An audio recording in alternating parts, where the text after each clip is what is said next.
Hey YouTube, I've got a build here for you and I've got important things to say about it. So we clicked record.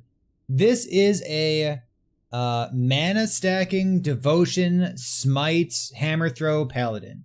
Super popular build. I love it. I've made some build guides on it. Everyone loves it. It's so cool. Play it if you've never played it before.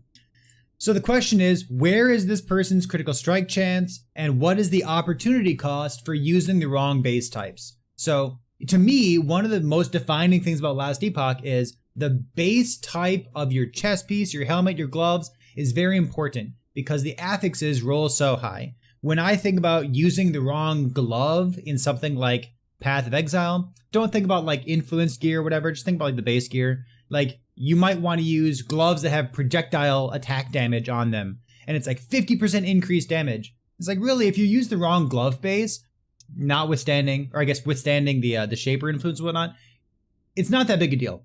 But in Last Epoch, the base type that you're using is very, very important because the stats roll so high. You want to cap your endurance, you want to cap crit avoid, you want to get all of your resistances.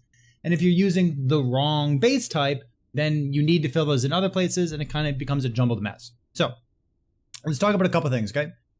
This is a Paladin. Paladins have access to two very important base types.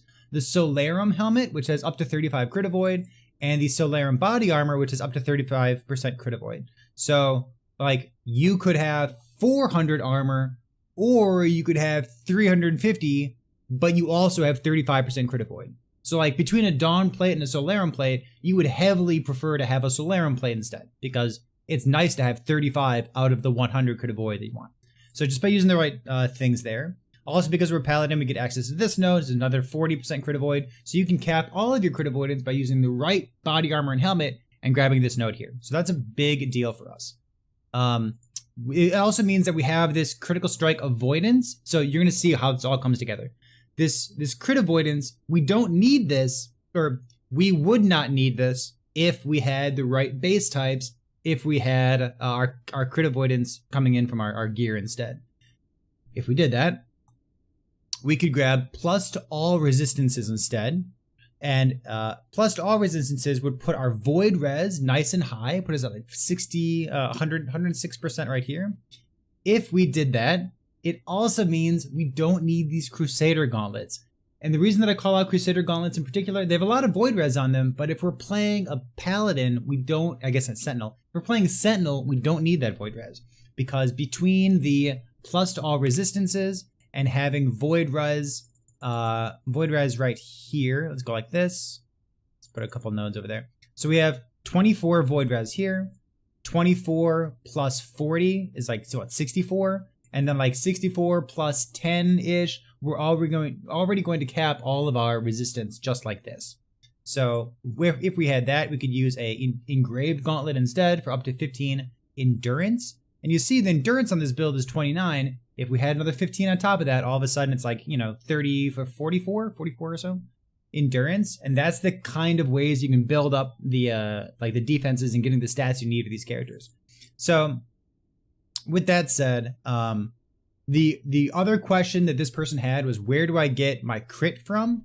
So we're using a Call Navarre's. Call Navarre's is not best in slot. If you get like a 3 LP, it's kind of insane. But the really nice thing about these devotion builds that you want to stack mana up, and there's kind of a big opportunity cost of not using a crystal wand, because having 60 flat mana in this game in Last Epoch is kind of a big deal. So I would prefer a crystal wand, but a Call Navarre's, especially if you have like 3 LP, is pretty insane. Or like double prefix, like 2 LP kind of thing. In any case, we have a Call Navarre's, which gives us 90 spell crit chance, so 90 is good. We have some crit chance. We'd like to have spell crit chance, but this thing has crit chance on it here. You can see the red text over there on the left side, because my camera's in the way. We're using a shield, which is good, because Bastion's busted, but we don't have any base crit, and we don't have any crit or spell crit as a prefix. And then we have a 0 LP Stormcarved Testament. So the places we can get spell critical strike chance, which rolls higher than critical strike chance because it's a more narrow affix, is on the amulet, the weapon, the offhand catalyst, and the relic. And we only have it in like one-ish place because it's the wrong stat. So you can see like a build like this wants that spell crit, but we don't currently have it because of our itemization here. So we have 4 points into like plus base critical strike chance, which is OP. It's very strong, but we'd like to have some increased critical strike chance to go along with it. One of the nice things about Paladin is we did pick up 10 points here, so 200% spell crit. So I like to see this. We have all the adaptive. I like that. I like this. Looks like the rest of this is where I would want stuff to be. We talked about crit. So like spell crit, you want the word spell crit because it's a more narrow affix and the rule is larger, but we want to have that critical strike chance as well.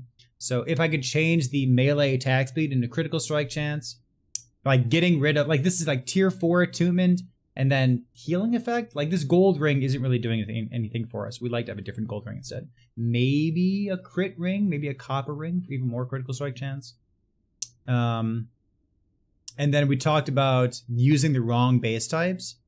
Taking a look at what we have here, it would be nice if we had a more relevant pair of boots.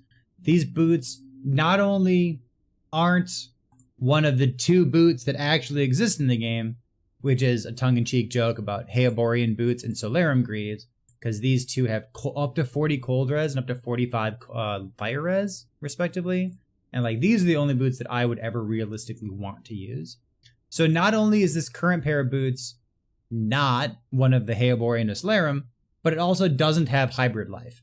So if we could get hybrid life onto these items, let's take a look at our health total. We're actually missing all 3 hybrid health rolls. So we're 2,500. Let's go do some, get some hib. Where's my hib at? Put our tier 5 hib. Elemental res. We don't need elemental res. And then this is like elemental res. We really don't need elemental res. Let's go like this. Hib. So there, we just gained another 500 life, and we're looking more like a normal paladin build, right? Just because we are so healthy. And then our res is good. Our cold res is low. Like our cold res is low, but we talked about cold res, so we can use a Heoborian to cover that. Everything. Yeah, like those are looking much more appropriate all of a sudden, aren't they? So that's the kind of thing that I would look for in this itemization. I would look for the crit avoid stuff. Listen, if you have, you know, exalted crit avoid, like tier 7 crit avoid, if you can get all of your stats covered in one place, sure, you can start moving stuff around and then like working in the really min-maxed gear, like using a winged helmet instead of using a Solarum helmet. Or maybe you have a totally insane Myrmidon helmet with crit multi on it and you get to use that. But like those are kind of the exceptions, not the rule. By default, I would always like try to use a Solarum helmet, and then if I get insane modifiers, maybe I can work in one of these like bougie helmets to use instead.